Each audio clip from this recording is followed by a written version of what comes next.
Hello, my name is Jackie Huggins and I'm the co-patron of Reconciliation Queensland. This week is National Reconciliation Week.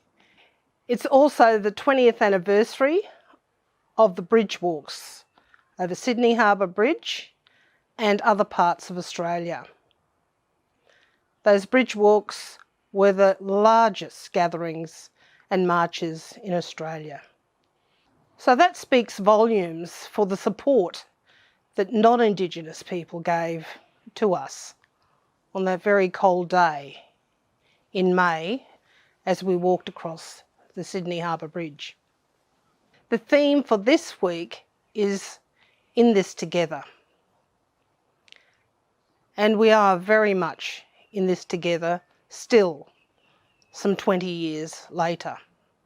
There are 5 dimensions to reconciliation, and we will have an eminent panel speaking to those 5 dimensions this week. We hope that you will enjoy them just as much as I will this week.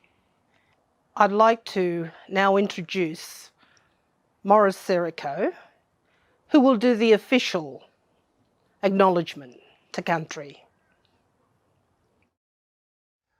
Wanya, and welcome to this afternoon's web seminar for National Reconciliation Week. Today's topic is the topic of institutional integrity. This is an important issue that affects all of us as we experience different institutions or organisations in our lives. I welcome you to today's video, and I would like to express particular acknowledgement for the First Nations people of Queensland. I would also like to express our respect for the elders of those communities, past, present and emerging. And I would also like to send our sympathy to those communities for any sorry business that may be taking place today. I would now like to hand over to Uncle Bill Buchanan, who will lead the discussion with our eminent panel on this topic of institutional integrity. Let's talk institutional integrity. The State of Reconciliation in Australia report defines the institutional integrity dimension as a state in which reconciliation is actively supported by the nation's political, business and community structures.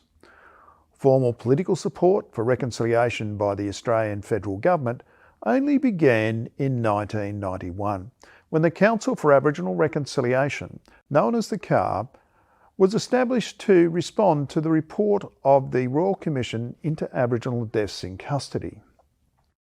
To provide justice and equity for all, the Council for Aboriginal Reconciliation encourages meaningful communication, cooperation and action between government bodies, Aboriginal and Torres Strait Islander people and the wider community. In its final report to the Australian Parliament, the Council for Aboriginal Reconciliation made 6 recommendations that supported its roadmap for reconciliation and the Declaration towards Reconciliation. They included creating a framework to overcome Aboriginal and Torres Strait Islander disadvantage, negotiating an agreement or treaty, reforming the Constitution to recognise Aboriginal and Torres Strait Islander peoples, and removing Section 25 of the Constitution, which allows states to stop people from voting based on race. Of the Council for Aboriginal Reconciliation's recommendations, the greatest progress has been made on the overcoming disadvantage, particularly through work of the Council of Australian Governments closing the gap on Indigenous disadvantage framework. Important steps towards a referendum to recognise Aboriginal and Torres Strait Islander peoples have been made, and we are closer than ever to recognising the First Peoples in the Constitution and removing racial discrimination from the nation's founding document. Important symbolic steps have also been made in the political sphere, such as Kevin Rudd's 2008 national apology to the stolen generations.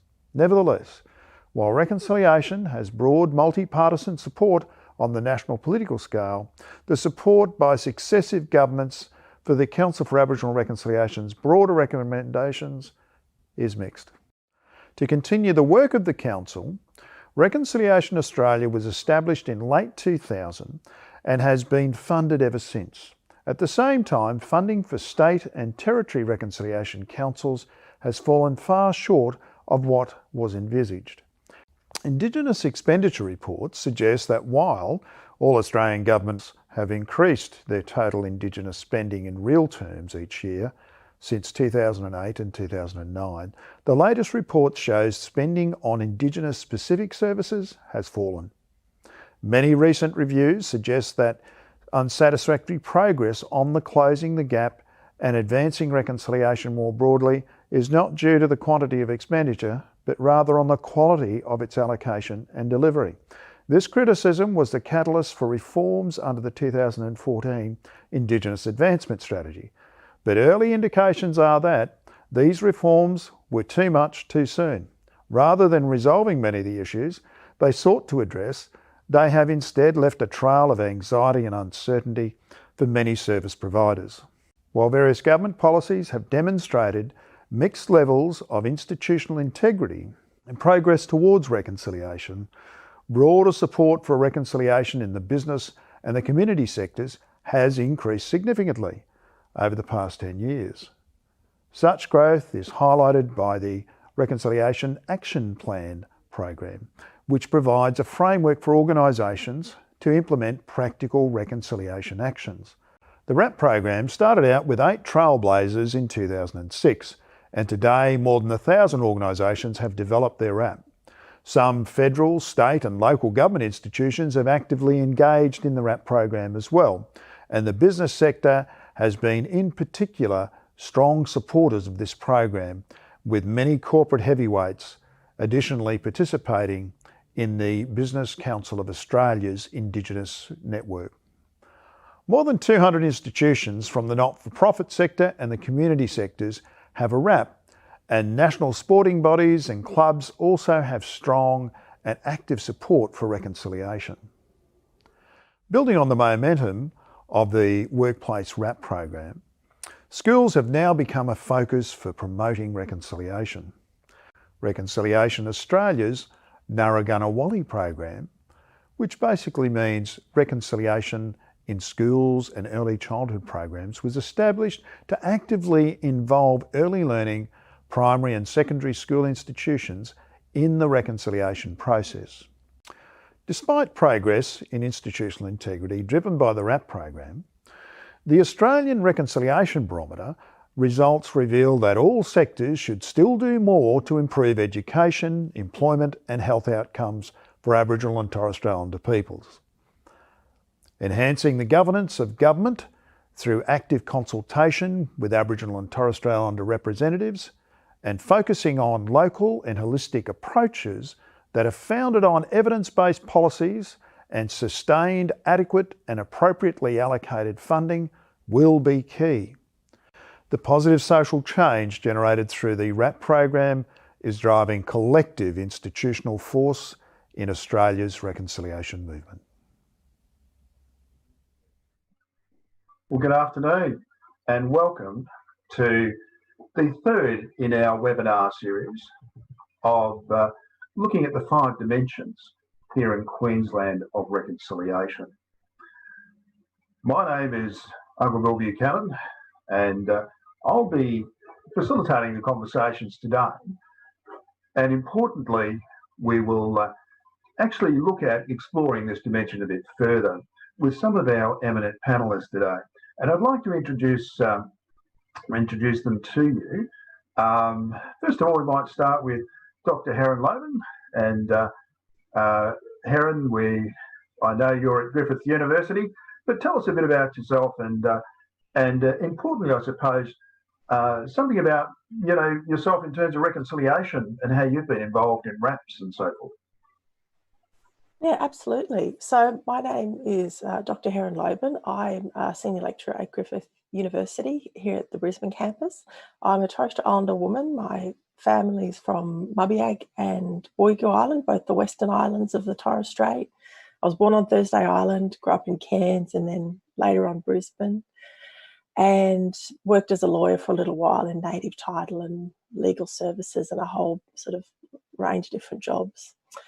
I've been involved in RAPs in a couple of different places. The first RAP I was involved in was when I was at James Cook University, and we were developing our first ever RAP. So that was some years ago now.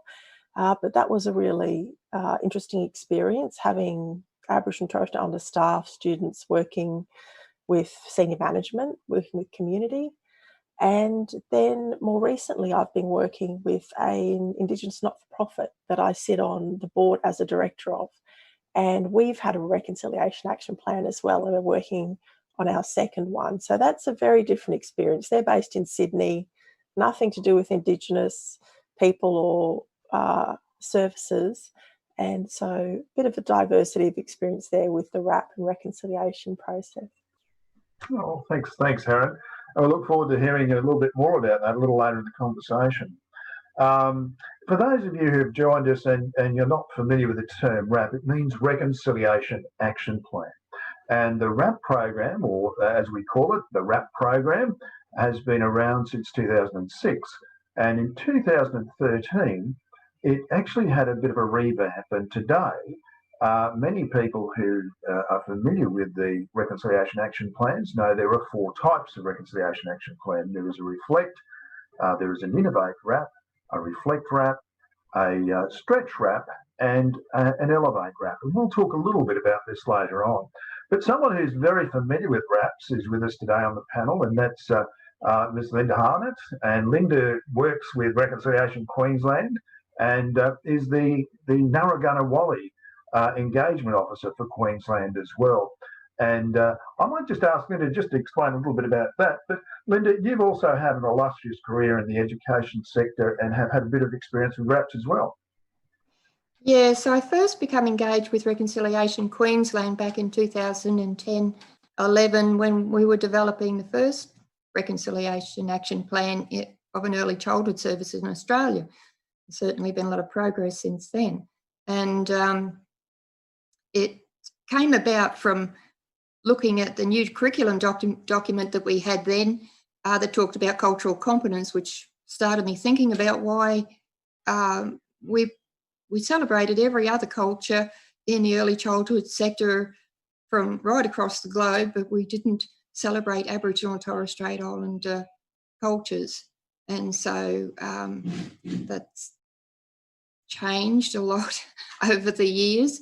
The standards and documents are requiring that to happen now, but that's where I began my reconciliation journey. Oh, look, thank you, Linda, and I look forward to our conversations, particularly with regards to Narragansett and the school RAP program.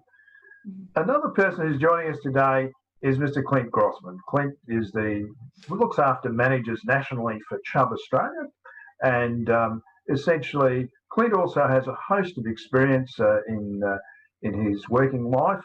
But also, Clint, you're also the co-chair of the new Reconciliation Queensland committee that's being established in Cairns. So, Clint, in terms of reconciliation, though, do you want to share a bit with us of your experience with Chubb? Yeah, sure, Uncle Bill. Thank you very much. Hi, everyone. My name is Clint Grossman. I'm the contract manager at Chubb Fire and Security. I live in Cairns and work pretty much across the mining sectors in mostly Queensland and Western Australia. So I've been in the RAP process, I guess, for probably about 12 years. We were first introduced through BHP when we were commercially tendering for work with BHP, and that was when the first Indigenous engagement idea came into my awareness, and it's certainly something that we needed to work with. There's been a journey for 12 years within our own organisation, which is a global organisation, to the point now where we're just drafting our second Innovate RAP. So 12 years ago, we started with an engagement plan, and we've slowly dragged our company, for want of a better term, I suppose, into the real understanding of what the intent of a RAP actually is. And one of my passions that has evolved over that period of time is to not just tick the box of reconciliation that can be easily done through the commercial aspect, but actually starting to embed the culture and the intent of what the RAP is all about within the organisation. And so right now I serve as the chairman for the Reconciliation Work Group for my organisation, and as a result, obviously meeting Uncle Bill and the team from Reconciliation Queensland, my reconciliation experience has actually evolved since then. And I've just got Siri talking to me as I talk to you, so sorry about that. But Uncle Bill, yeah, looking forward to the conversation. Thanks very much for asking me along today. All right, thanks, Clint.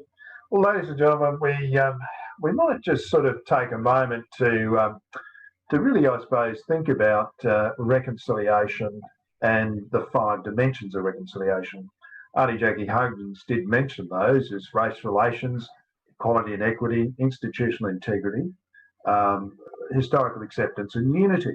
And these 5 dimensions essentially are present whenever there are processes where nations are actually going through a process of reconciliation, particularly with their Indigenous people. So here in Australia, this particular approach with the 5 dimensions was adopted in 2016 as part of the State of Reconciliation in Australia report that was submitted to the COAG, or the Council for Australian Governments, at that time. And essentially it has now become, I suppose, a framework for which we as a nation need to be thinking about engaging. Previously, we've done a lot around closing the gap, and we'll talk about that a little bit shortly, and how important closing the gap is in terms of institutions and the sort of integrity we need to have as whether it be public institutions like governments or local governments, schools, or essentially our community, or importantly, our business sector, both small and large business, because it's those areas in which Aboriginal and Torres Strait Islander people, spend, like every other citizen, the majority of the time in their lives, either attending schools or working in workplaces across the country. So essentially, today we'll have a look at institutional integrity as an element of reconciliation. But what I'd like to do now is to essentially, I suppose, have a bit of a look at how that process for us is important, and to look at that around a particular quote, which I'll actually just grab up on my screen here, guys. So just bear with me. I know this isn't totally professional, but we are, after all, all volunteers working at Reconciliation Queensland, and we are professional in so far as we like to make available to people lots of information in regards to the reconciliation process. And so please bear with me. Institutional integrity.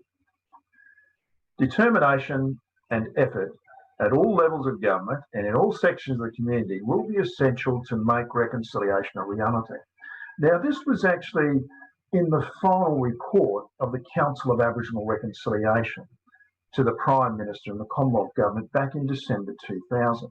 And I don't know if you remember at that time, but there was the walking over bridges. So there were many people walked over the bridges in Sydney. I think we had over 250,000, nearly 300,000 people walked in bridges in Sydney at the time.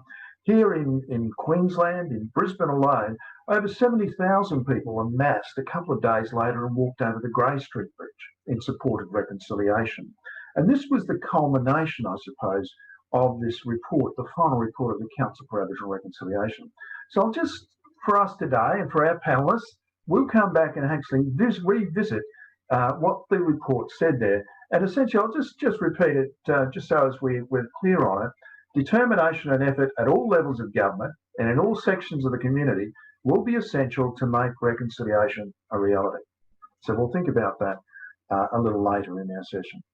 So what we might do is, before we actually get into our discussion this morning, I might sort of introduce the video which we're going to put up, which is from Reconciliation Australia, and it's essentially about the Narragansett program, and it looks at the use of RAPs, or Reconciliation Action Plans, in education.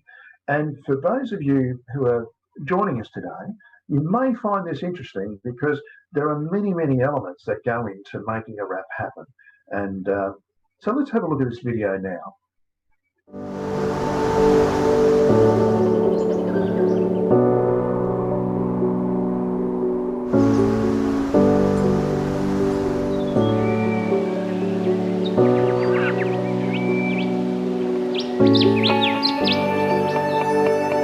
On your tables, in your faculty areas, is our school's RAP.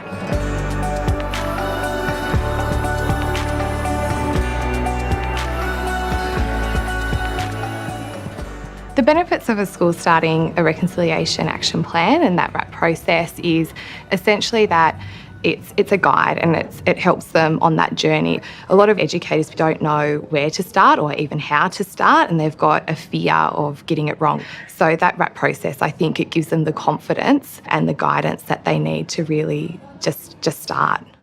The conversation with the school was a very easy one to have. They were, on board pretty much straight away, but it certainly helped that I was able to show them that Reconciliation Australia had issued a RAP structure specifically for schools. If you're a school with no Indigenous representation, don't let that put you off, because this is about supporting Indigenous students, of course, but it's equally about, elevating the awareness of non-Indigenous people, and that's of immense value. I was quite new to my current role, and my principal sent me an email that said, does our school have a RAP? So I said, well, I'll find out. And I went straight onto Google and I said, what's a RAP? So I had no idea what a RAP even was at that time. Did a search and saw that our school did not have a RAP at all. So over the next 6 months or so, I started working towards our first RAP. Once a term, we have a commitment to dedicate a portion of our staff meeting towards our plan, but we also have a very active RAP committee.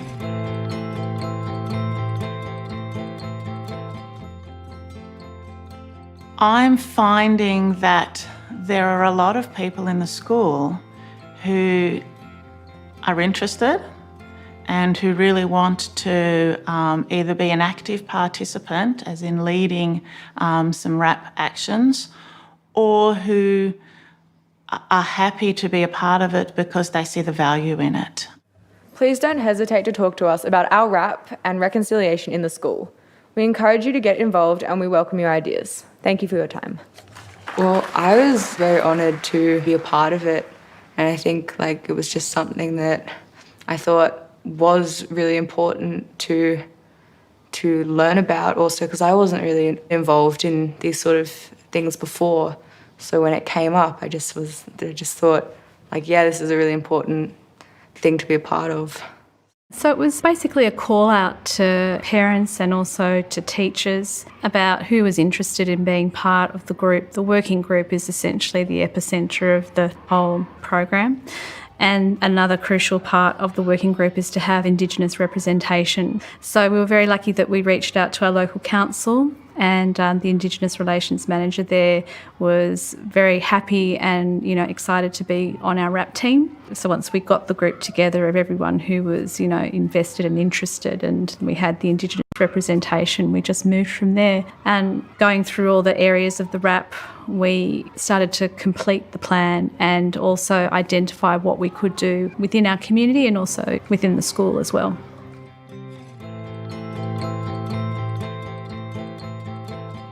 We actually developed and implemented our Reconciliation Action Plan through Narragansett as a way of recording the things that we were doing so that at any given point we could show people the work that we are so passionate about. It was a good opportunity to map what we're already doing in our school, and it started to make more apparent the gaps that we had, and it's brought it to the forefront. It actually has helped the team really focus on where we're going, how we're going, and the many ways that we focus together. I think it's really important to have a vision in terms of really developing a culture of respect in any school environment. When you look at our vision, we pledge to build reconciliation by doing, and that is the doing that we are focusing on today.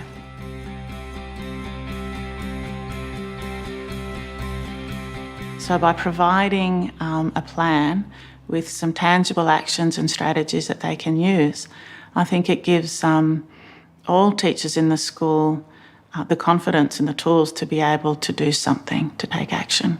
Those very simple actions, I think, really have started that foundation for us to really launch into other actions within our plan. Having a plan can really keep us on track. And I think some really exciting things are happening as a result of that plan. We're really trying to make it sort of part of the fabric of the school, communicating through newsletters and involve the parents as much as possible. But I've only had positive feedback from my families around us shifting the education in this direction. And learning. There's a lot of passionate parents out there too who have wanted to be involved in the development of the RAP, but also to support with the implementation of it too. Realising how much community support we had by our parents and how much that they actually are in admiration of the work and they actually actively want to be part of that process. If you look after country, you look after the flowers, you look after the trees, you look after the animals, that they will then look after you because they'll grow and they can feed you. We RAP every day. It's here every single day, all the time. It's addressed. We'll speak about it with our community. It's in here, it's in here, and start the process. It's a beautiful process.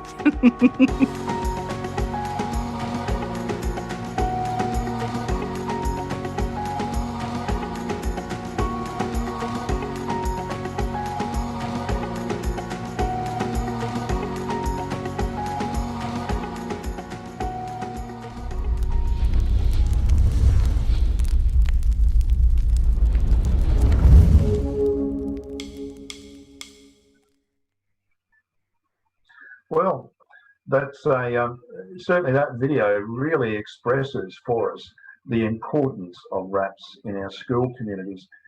Today with our panel we have Dr. Heren Loban, Mr. Clint Grossman and also Ms. Linda Harnett from Reconciliation Queensland, and who's also the Narragansett sort of liaison officer for Queensland.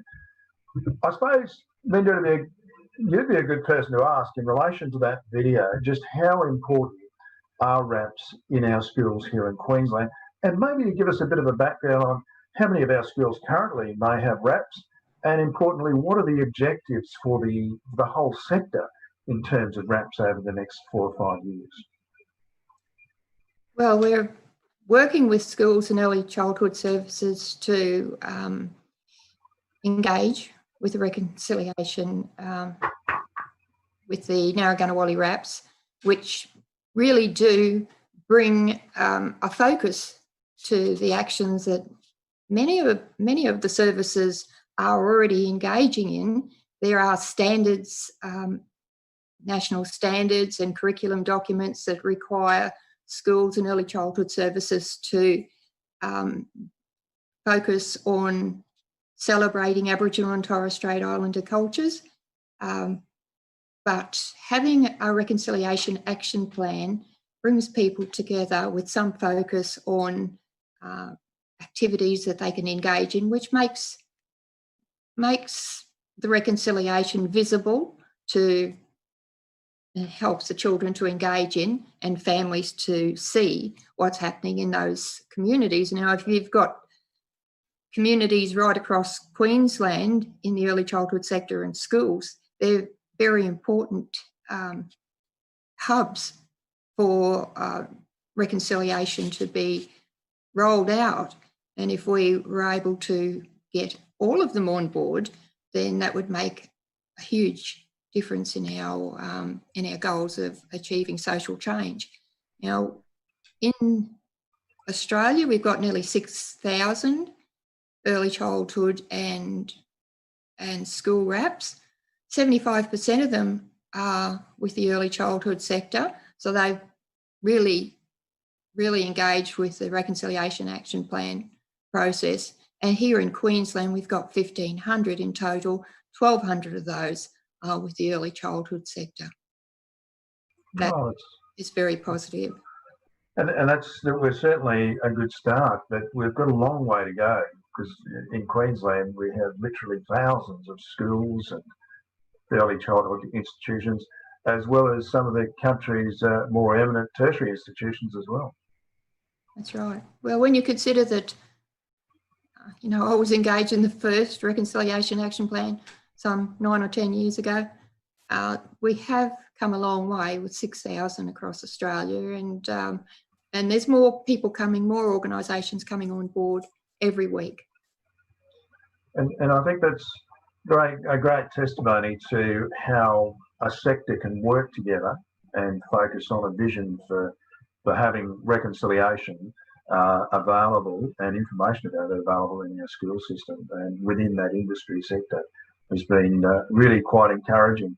I know we're actually looking at this across other sectors as well, and I know that one of the reasons we've got there with Narragansett has been now we're actually moving into what we call the RINGS, is that right? The Reconciliation Industry Network Group. Yes. And I know here in Queensland, you've been working busily with at least 30 of the major players here as part of to get a ring to actually look at how we can even do this more effectively. Do you want to tell us a little bit more about what you're doing in that area?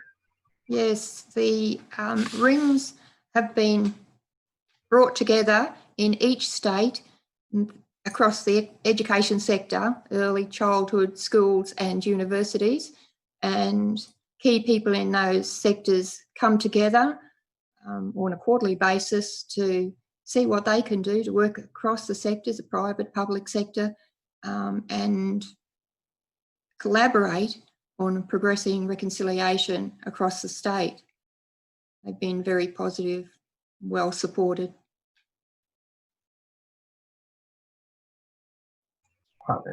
Yeah, well, it's been useful, I think, for Queensland to see the development of these rings.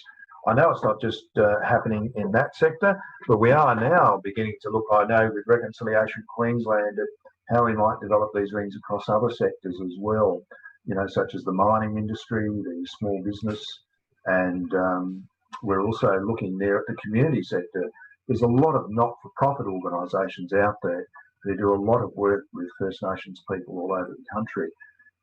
Importantly, though, the business sector is one of those areas where RAPs have been around from the beginning. And I certainly know with BHP and these major companies that they've been very much part of this process since 2006. And a company that's actually been very much part of that has been Chubb Australia, Clint.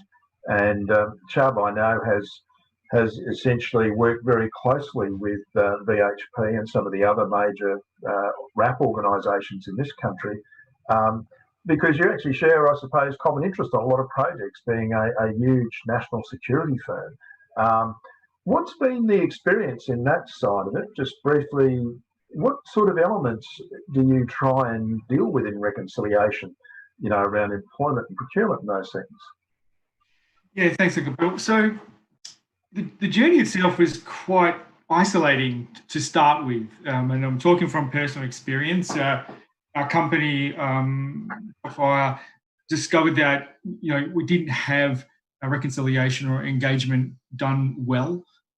So we took that mantle and really started to drive that through to formulate our first Innovate Reconciliation Action Plan. And I'll just share perhaps a story which sort of assists me sort of understanding how the difficulties that organisations like ours can experience and the help that we got from others. Part of our task that we agreed to was to engage with the Aboriginal and Torres Strait Islander communities to establish stronger relationships, start talking about Aboriginal business, supply and procurement, Indigenous employment activities. And my task was to start that process. And so I hit Mr. Google and I just put in Aboriginal elder groups, and I was expecting to come up with a register of names that I could actually just instantly access those elders and be able to give them a call and just say, hey, can we develop a relationship? And obviously that didn't go too well. I found on LinkedIn, though, Libby Ferrari's name who came up, and she is the representative on the Reconciliation Queensland board as well. She just happens to be working for BHP. So she pointed me in the direction of Jen Dawson from BHP, and Jen Dawson helped me understand how that works. And, you know, in speaking with Jen initially, she said, mate, do you understand there's over 500 groups of Aboriginal and Torres Strait Islander culture around our country? I said, I had no idea that it was that expansive.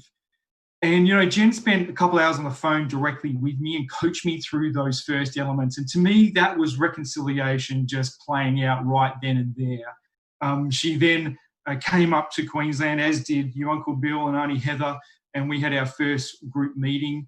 And from there, I got contacts within ANZ who allowed us to do the training. So the journey for us, and once we started to get onto that reconciliation journey, the barriers of commercialism, of anything to do with wisdom, just fell away. And what we entered into was a different realm where people were so prepared to help and talk with each other. And that became an empowering experience, and something which, because I guess I worked so much in that commercial side, it was so refreshing to actually be able to get that sort of help. And so that's really accelerated our journey. And one of the elements that, you know, with BHP as an example, now being into their Elevate RAP, their mantle is very much about helping younger organisations with younger RAPs like ours through the process. And I'm very, very grateful for that. And I guess that's part of the reason why, Uncle Bill, I've got involved now with reconciliation and setting up that reconciliation group up in Cairns, because I guess even though I'm juvenile in terms of our experience, I can't help but feel there's other organisations and other people out there who are going through the same things that I experienced. So what better way than to help them, give them the leg up quickly and get the actual reconciliation journey happening sooner and faster, and probably most importantly with much more integrity. And I think that's the difference, having the integrity part and the cultural element part right with RAP, not just the tick in the box. So that's what I'm passionate about, and that's what we've been working towards. Well, thanks, Clint. Clint, you tend to touch on one of the important elements here, and that's I suppose, the sense of a community that you know is formed around RAP organisations. I know in reconciliation terms, they're commonly referred to as rappers and so forth. But importantly, I think part of that whole process is about, there is this shared sense of, what the vision is for industry in terms of reconciliation. And importantly, there's also that shared sense of urgency about making these things happen because of the closing the gap type reminders that we're getting annually that are telling us that we're just not really firing there. One of the things I think was really, really good to see in that process as a person who's involved from the community perspective has been the preparedness of many organisations to innovate. And I know out there are many organisations that don't have a RAP at this point of time and may be listening to these webinars. And look, I'd really encourage them to join the journey and to bring, their thoughts and their experiences to the journey as well, because it's, whilst I call it a journey, it's more of a, I suppose, a commission that we have when we have a RAP. We are helping the nation to engage, in this process of reconciling, with our First Peoples, and essentially, I suppose, allowing us as a nation to mature, beyond where we were as an initial country and so forth. And I suppose part of that whole journey of the integrity bit is to make sure we understand the history, and that was one of the things I know you were referring to, is the need for us to, as organisations, to get into that history a bit. I'd like to ask Heron at this point. Heron, you've been involved, I know, over an illustrious career in law in areas like native title and other processes as well. And importantly there, in terms of institutional integrity, they certainly help our First Nations groups as well to be able to come together around these matters. Heron, in terms of your experience with RAP organisations, I know you've had a bit to do with some of the national media groups as well and other groups. So could you tell us a little bit about what's happening there? Because the media is clearly a very important area. Yeah, absolutely. Look, the First Nations media, which is made up of radio stations based in places like Brisbane and Sydney and ITV, right down to those very small little radio stations that operate out of the remotest of places, out of a shed, really. It's that kind of diversity that we're talking about when we're looking at First Nations media. And I think one of the things that has been really important is the wider community having access to, I suppose, our stories, our experience, our knowledge as well through First Nations media. That's I think that will become a really important part of the platform of sharing information, which is so key for the reconciliation process. Understanding each other, understanding each other's history, our experience, and that sort of mutual, I suppose, process. And the other thing I think that's really important as well is from the point of view of community, bringing people together through media, through organisations like Telstra. I have been involved a little bit over the years with the Telstra Reconciliation Action Plan. And so, when we're talking about media and First Nations and Aboriginal and Torres Strait Islander people, we are talking about the remotest of communities and radio stations, but we're also talking about these huge companies like Telstra that provide infrastructure, that provide facilities, that provide networks. And so, all of those organisations have RAPs, and it's kind of that network of RAPs and infrastructure and services that creates opportunities for those sort of one-on-one discussions, but also part of the broader, I suppose, goals of Reconciliation Queensland and Reconciliation Australia and all those other groups around Queensland and other places. Well, Helen, that's fairly. The media plays such a crucial role in how they actually deal with matters around reconciliation. And but I know we've been talking a bit about RAPs this morning, but I suppose a question that people might have is, well, where do you find out who's got a RAP? Where do you actually find out who has a RAP and who doesn't? And I can tell people now that you can do that by finding out by going to the Reconciliation Australia website.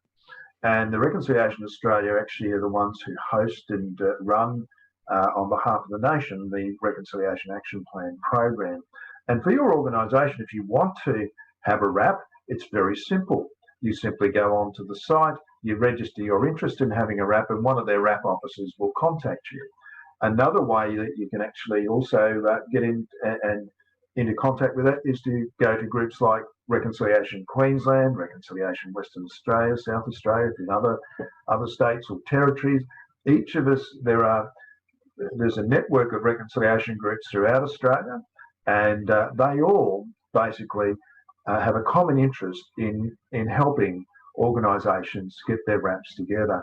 And I'd like to explore in the next part of our discussion probably a little bit about what was involved in getting your RAPs up and happening. But before I do that, Linda, there's also a special place you can go and find out if there are people who've got RAPs in schools and stuff, because I know with businesses we go to the RAP hub at Reconciliation Australia. Where do we go if we want to find out who's actually got a RAP in the schools and or the universities and so forth? You can go on to the Narragansett platform and look on the page who has a RAP. There's all little markers there. You click on the markers and it'll bring up who's got a RAP in your local area. Yep. And so if you want to do that, we'd encourage you to do that. That Narragansett website as well is on the Reconciliation Australia website. So it's one of the ones that you can link to off there. Having said that, RAPs, they're an interesting thing because it's actually a reconciliation action plan. And the key words there, I suppose, are action and plan. and they are in fact business plans, for organisations. And in saying that, it's important that as a business plan, well, how do we actually go about developing a RAP? And I know each and every one of you have all had experience in doing that.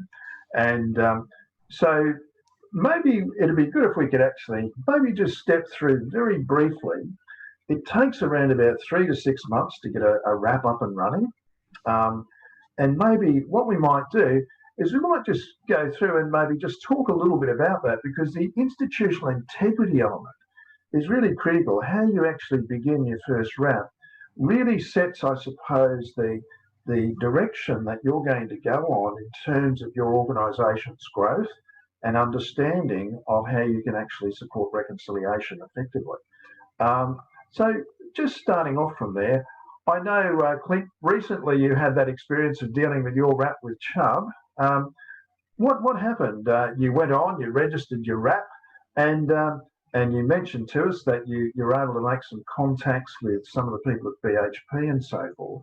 But there were a few elements that happened in the meantime. You had contact with Reconciliation Australia. Do you want to step us through what actually happened at the beginning there, just so as people know what happens in a RAP process?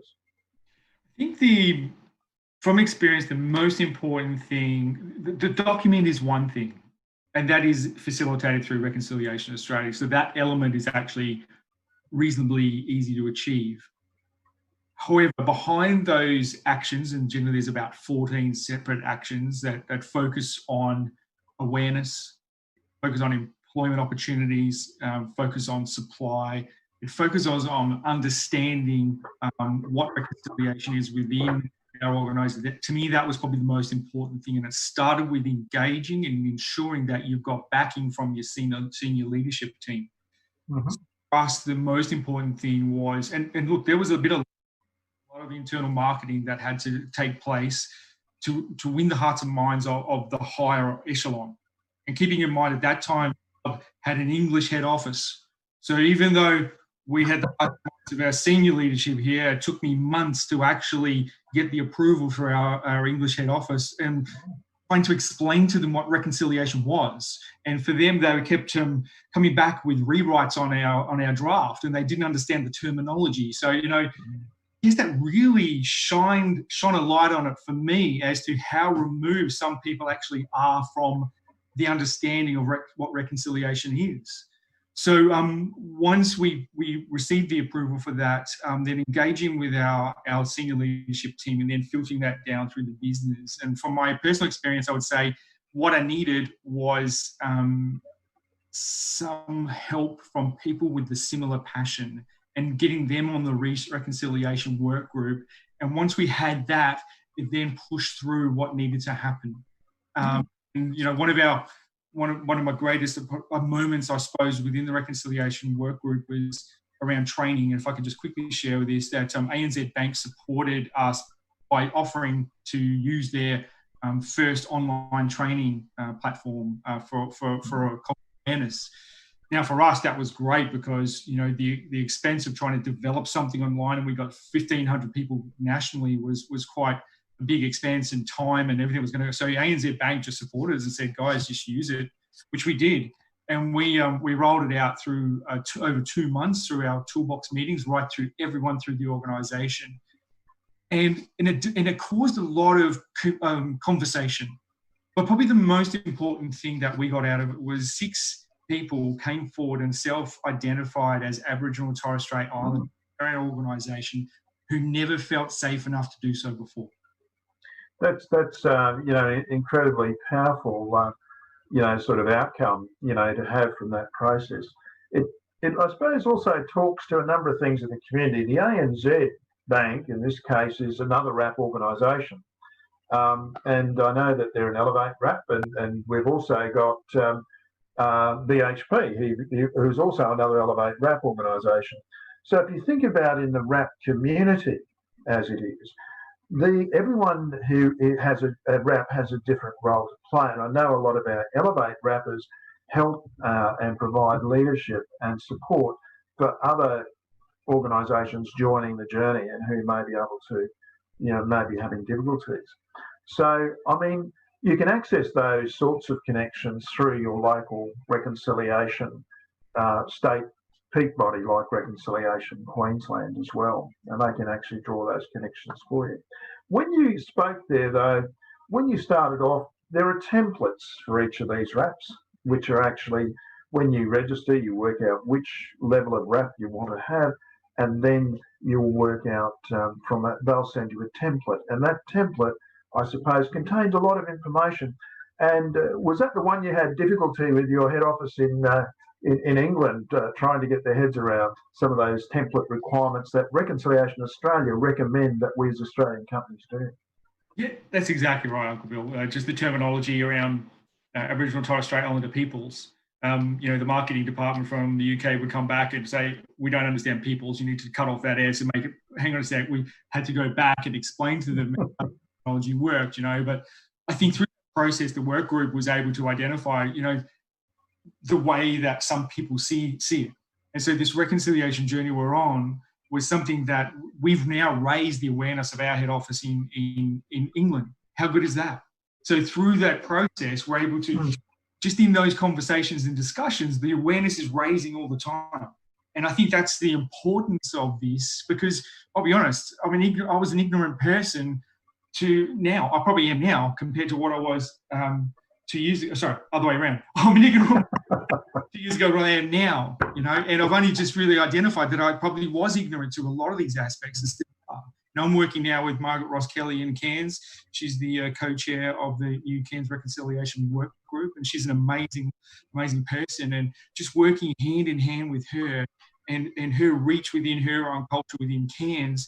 And I'm watching how she's able to just reach out into that community and how close-knit that community actually is.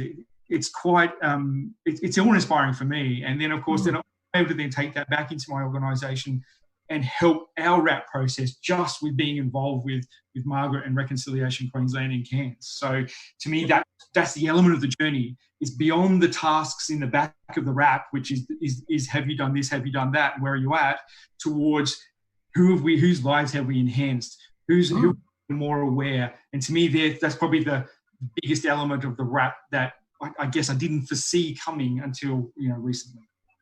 Oh, well, thanks, Clint. Linda, in the school community, as Clint was just explaining in the more on the business side of things, but there are also, I suppose, very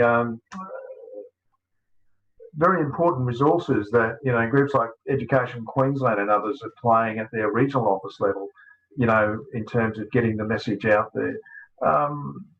Could we talk a little bit about, you know, the important role that these bigger organisations like Education Queensland, who are part of the Queensland government, which, by the way, has a stretch RAP, a stretch reconciliation action plan, and in fact, in this country, they're the Queensland government is the only government that actually has a whole of government RAP, and I think that's rather an interesting thing that's probably worth looking at, because it's taken, other states only have various departments may or may not have a RAP, and so the actual integrity of the government system is compromised somewhat when you've got one part of the organisation is committed to it, the other part doesn't have a stated commitment. But here in Queensland, that's not the case, Linda. I know with the Education Department, there's quite a lot happening there as well. Yes, well, institutional integrity is a consistency between what your values are, what you say in your public documents that you stand for, and what you do, and that has to carry through. We had an example this week of where an organisation had a commitment to cultural heritage, to protecting cultural heritage, and that didn't happen. And, you know, people would, under those circumstances, question their organisational integrity. So the Queensland government having a RAP does enhance that opportunity, but it has to go right through and there has to be a commitment at each level. You know, you have independent schools. So Narragansett through the Reconciliation in Education program work with individual schools to try to support them in developing a reconciliation action plan. And how they do that is that they have to look at what they value, their combined vision for reconciliation, develop a working group, go through the process that Clint talked about, although the goals would be somewhat different in a educational setting than what they are in a business setting. We focus very heavily on building respect and relationships with Aboriginal and Torres Strait Islander cultures and bringing about a greater awareness and understanding amongst children as to, you know, the culture of different cultures of Aboriginal and Torres Strait Islander peoples here in Queensland. I think that raises rather an interesting prospect as well, and that is that Queensland is home to both the Aboriginal and the Torres Strait Islander, both unique First Peoples, you know, here in Australia. And, you know, that, you know, even though we have Aboriginal and Torres Strait Islander people living all over the country these days and who, like every other citizen, are motivated by employment and work needs and family needs to live where they live and do what they do. But most of those Aboriginal and Torres Strait Islander people, well, all of them, not most, but all of those people do have a connection back to their ancestors who were living, you know, here on the Australian continent in various traditional lands throughout the country. And as we said earlier, you know, there's some 300 plus, you know, First Nations people in this country, and a significant proportion of those people, you know, basically are still living on country today. Or importantly, they are now actually forging back that connection through some of the legal processes which are available through things like native title. And Heren, I know that the native title thing is a bit like a two-edged sword for us. On the one hand, it gives us recognition in a white legal framework of the rights of the Aboriginal people to access land or not access land. But the issue is that it doesn't necessarily recognise the reality of Aboriginal people's, you know, continued connection and continued responsibility for looking after country, does it? Yeah, that's right. It is a double-edged sword, and I was just reflecting, you know, Mabo Day is coming up on 3rd of June. So that's very important for us as Torres Strait Islander people. And I was just reflecting this year, 20 years ago, I was actually represented my own people, the Mubiag people, on their successful native title determination. So you do think, what does 20 years mean, having native title recognised? And I think there's an important similarity, as I see it, between this sort of native title, as you say, double-edged sword, and, you know, the institutional integrity aspect of the RAPs. That there's a lot of scope and there can be a lot of gloss at times, but it's really important that it isn't, you know, a token acknowledgement of recognition of native title or a token reconciliation action plan. It really comes down to the integrity of the parties, if you're working in a native title context, as to whether they abide not just by the white law, but by the law of the land, so the Aboriginal land or the Torres Strait Islander law. And I think it's the same also with the RAPs, is that, you know, we hope that over time, and, you know, Reconciliation Australia provides this, that institutions can increasingly challenge themselves over time to think more deeply about what it means to reconcile in a country like Australia with non-Indigenous people and Aboriginal and Torres Strait Islander people. And, you know, I'm an optimist, so it's great to see that, you know, at the university level, people my age didn't know about RAPs. We didn't really learn about Aboriginal and Torres Strait Islander culture in schools, but now a lot of the schools have RAPs that, you know, the next generation, when they get to university, they'll have a lot more of an understanding about Aboriginal and Torres Strait Islander people and culture, and so that will mean, you know, that we can perhaps go much further than we have been able to historically. So I think that's a real positive that only happens over time, and it does take decades and it does take generations. So I think that's where we need to keep going with these processes. And yeah.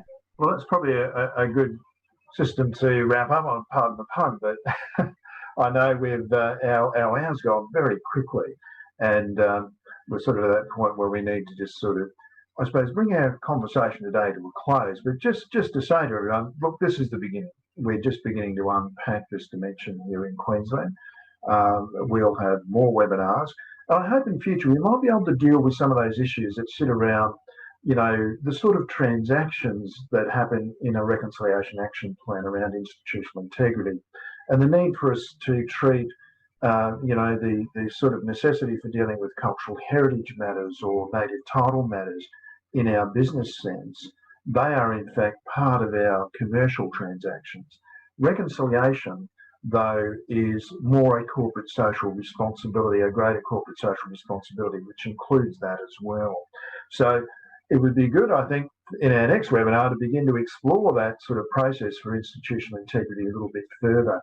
And also importantly, how that also plays into the elements of education around getting the curriculum, particularly looking at languages and the Aboriginal First Peoples languages, and how the school system has a responsibility in the future to maintain those languages, as they do in places like New Zealand, where the Maori language is very much part of everyone's learning in the school system.